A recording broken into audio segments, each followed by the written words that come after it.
Welcome to the next installment of Relics of the Paint Desk. Just as a quick review, we're going to be doing the German Woodland camo that you see here on the screen. Just going right back to the Vox Commander, going to be doing the armor, the boots, the skin, and any of the black details to start. First thing I'm going to do, though, is going to show you here the two paints to mix up to make the armor. We have Eschen Gray and the Castellan Green. Both are really awesome colors, and when mixing them, you'll see here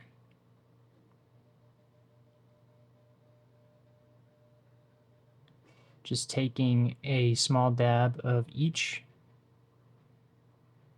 Go with 2. Making sure that we wipe off the paint before going to the next color. That way we can use that if we need to make any correction. And then going back in, just doing it off to the side before we mix, wiping it off a little bit, and then grabbing another dollop, doing a 1-to-1 ratio here, and then mixing it generously. Comes out with just a little bit darker green color that we're going to use for our armor.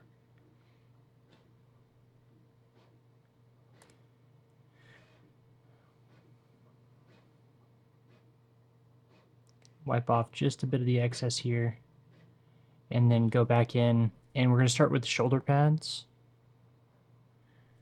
Just brushing it on very nicely, making sure we get both layers of the shoulder pad.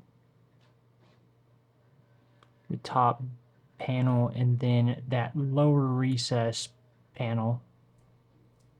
This looks almost gray when it goes on, but then as it dries, the green will come out and really pop, and it looks really, really good. You can kind of pick up hints of the green now. Go ahead and move over to the next shoulder pad. Get that taken care of really fast.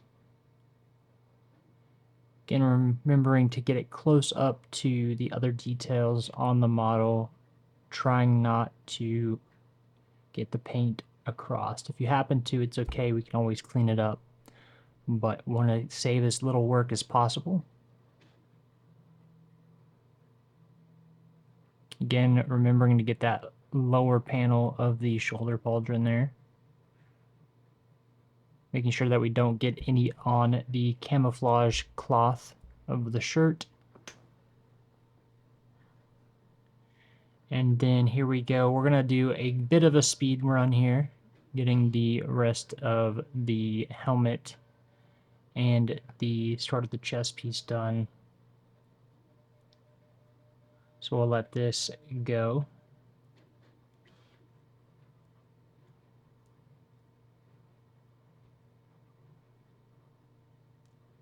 Again, here you can see I'm constantly reapplying as the different areas of the helmet dry to make sure I build up the layer. On the top of the helmet there, you can see that it's the white zenithal is coming through the top. So I'm going to let it dry for a few minutes while I move on to the knee pads, and then I'll come back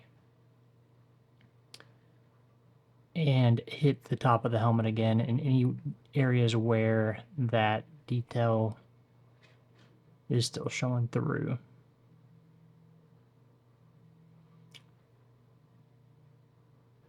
Just getting the top there just a bit more. You can see that that coverage is much better now.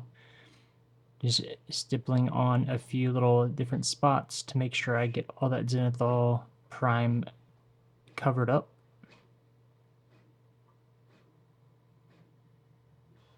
Getting along the brim of the helmet,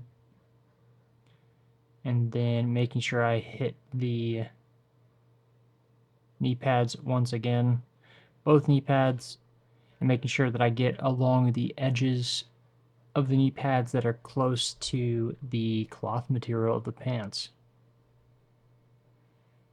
Again, we're speeding this up just a little bit as we go through this. Just taking a quick peek, making sure that we got all the spots. And then going to touch up any of the areas that we see that may need a little bit of extra paint.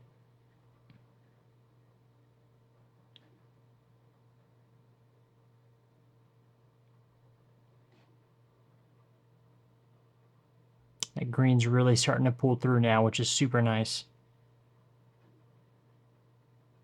Now that we build up consistent layers, the green's coming through, but it's still very mute with that Eshin gray mixed in.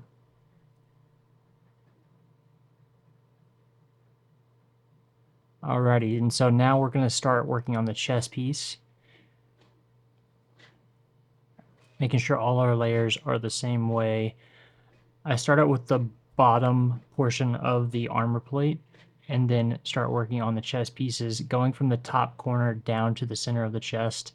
And then what I'll do, once I get near the shirt on the top, I end up pushing the paint pigment closer up towards the shoulder. You'll see that here in just a second. I'm going to drag towards the middle very carefully. And then right here, I'm pushing the pigment up and then dragging down, just making sure that I don't get any on the collar of the shirt.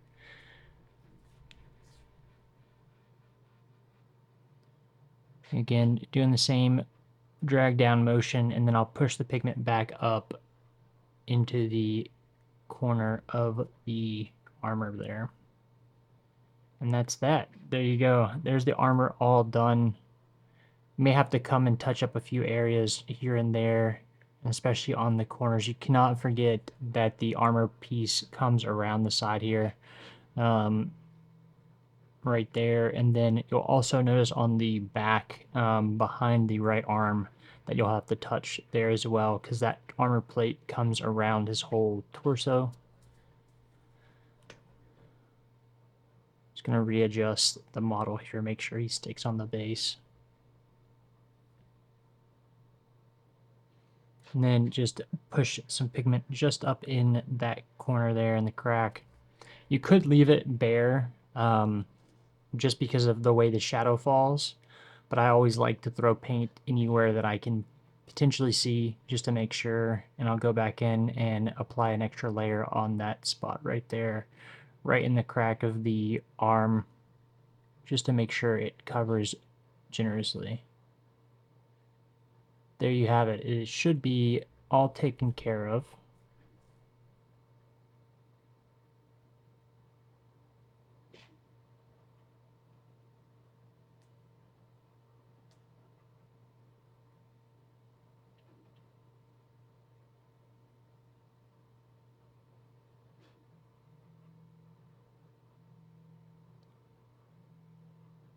Couple of bits here with the Eshin gray. Remember, I had mentioned the cowl that is under his neck. We want to make sure that we cover that up. Camera's a bit out of focus here, so I do apologize for not being able to see the detail. But there is a cloth cowl. It is just between the collar of the shirt and the top or the bottom of the helmet that we want to make sure that we get. And that'll be just with that Eshin gray, and that's primarily because we don't want to mix the paints as mentioned before.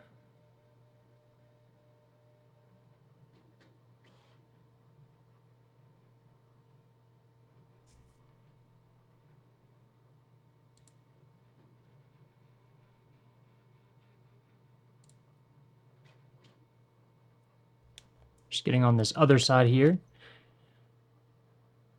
So very carefully covering that bit up.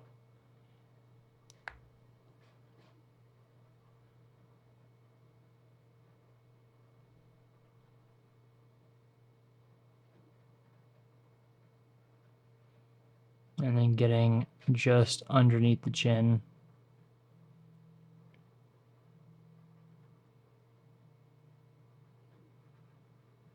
And that should do that.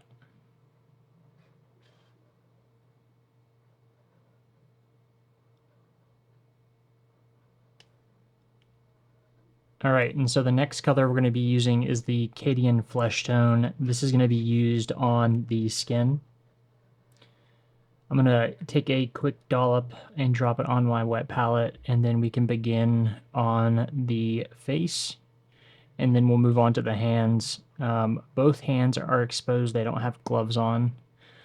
For this, you want it to be pretty watered down or thinned out. That way we can get it to evenly spread across the face and the other bits of the skin. And we'll apply 2 layers. That way that it covers really nicely across the skin. We're going to end up going back over this later on and doing a shade over the skin, which will be in the next video. I'm going to try and keep this one relatively short. That way we can get all these details covered. But we'll go in making sure that we get all the bits of the fingers and parts of the hand, just quickly dusting over them with that paint, and then make sure that we get the underside of the hand as well.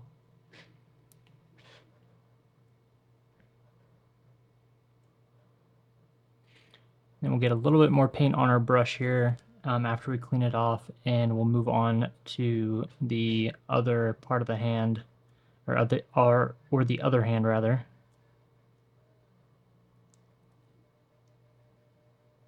Just block out a little bit of that color, and then make sure that we don't get too much on the gun itself. We'll be going back over the gun here in a little bit once we do the black details on the model, but we'll want to try and keep the cleanup to a minimum. Got a little bit on the gun there. We'll go back and clean up here shortly, but make sure that we do the underside of the hand. This Cadian Flesh Tone is such a great color, and it really does wonders for this pale skin for these models.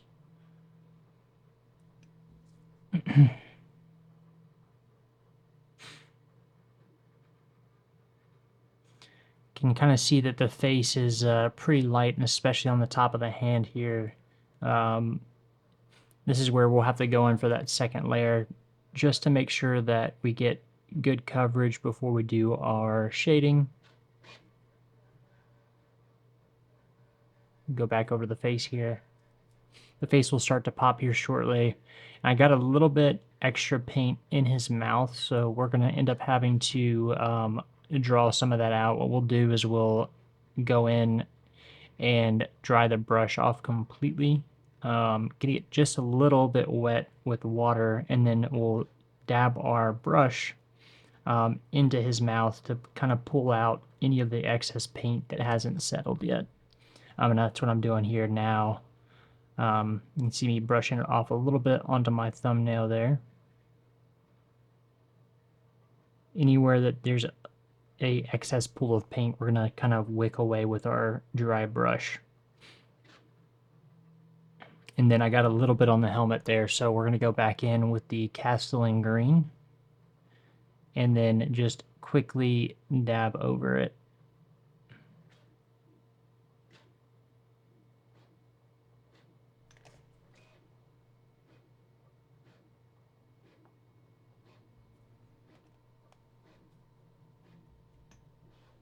Yeah, it's looking good so far. Gonna get this other ridge here again.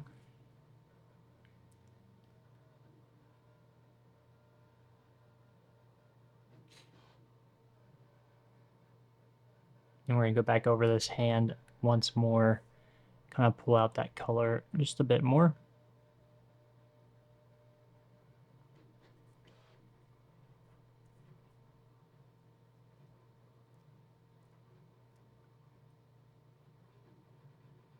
Again, just on the high parts here.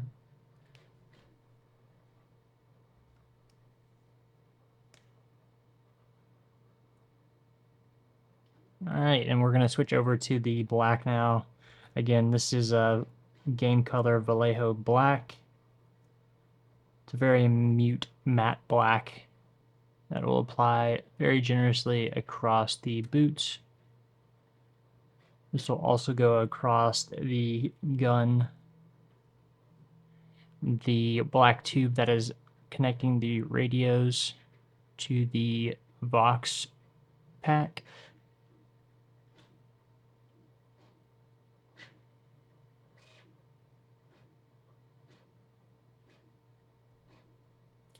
And then any of the more rubber bits will also apply the black to. During the next video, though, we'll be covering all of the leather and then actually painting the backpack itself. Something special about this backpack is it's kind of modeled after the old World War II radio pack. So you'll have a leather or cloth pack that the radio unit actually sits in, and then that's what will hold the radio unit in place, and then it's strapped with some straps to a back, to your back, to the backpack. So we'll go over those details in the next video and kind of show you the process of painting up some leather, getting those scratches in the leather, making it worn, and then also painting up the Vox unit itself. But you can see here, I'm going to go right up against the thumb there, making sure that I don't get any of the black paint on the skin. That way cover it up with the Cadian flesh tone. And we're going to go over the top of the weapon here as well. What I'm going to end up having to do is do multiple coats of this, primarily because I'm kind of just glazing over the top with this black.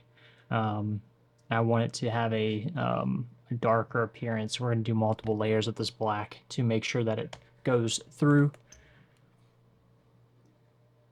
Trying to avoid what we're going to consider to be metal, which will be the mag, any of the raised fittings on the rifle.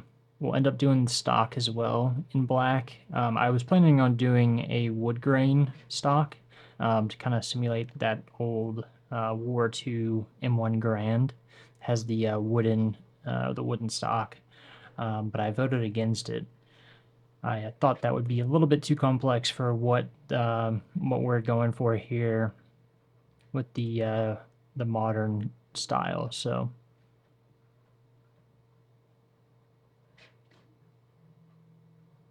just touch up a few more spots here on this rifle, making sure to get the inside, and then gonna cover up a few more spots on this other side of the rifle as well, and getting the underside. Still avoiding the skin. And then what we'll do is hit the pipes for the radio. Again, just touching up the back of this rifle here.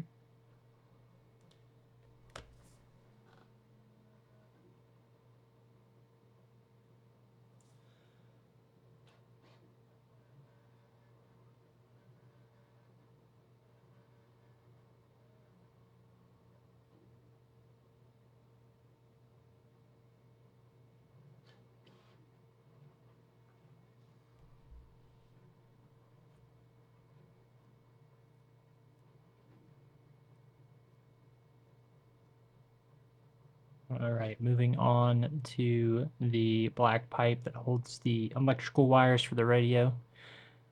I ended up getting a little bit of the black on that shoulder pad there, so what we'll do is once we get all the black applied, we'll come back and we'll cover that back up with the Castellan green. Making sure to get both sides of the wire. You want to get top, the bottom, and then the other side as well. You can see here, flipping the model and getting that underside there.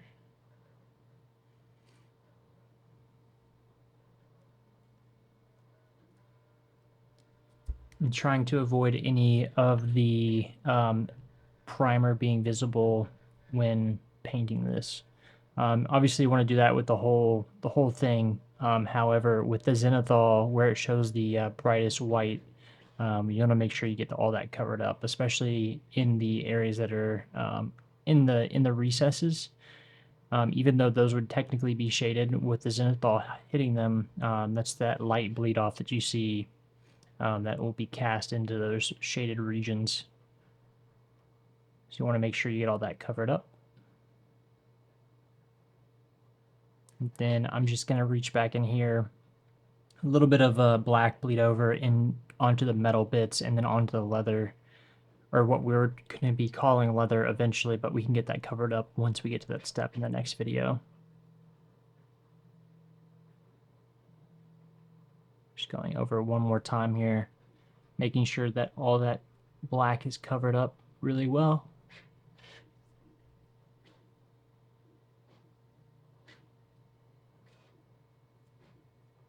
And then here I am back again with the Castellan green.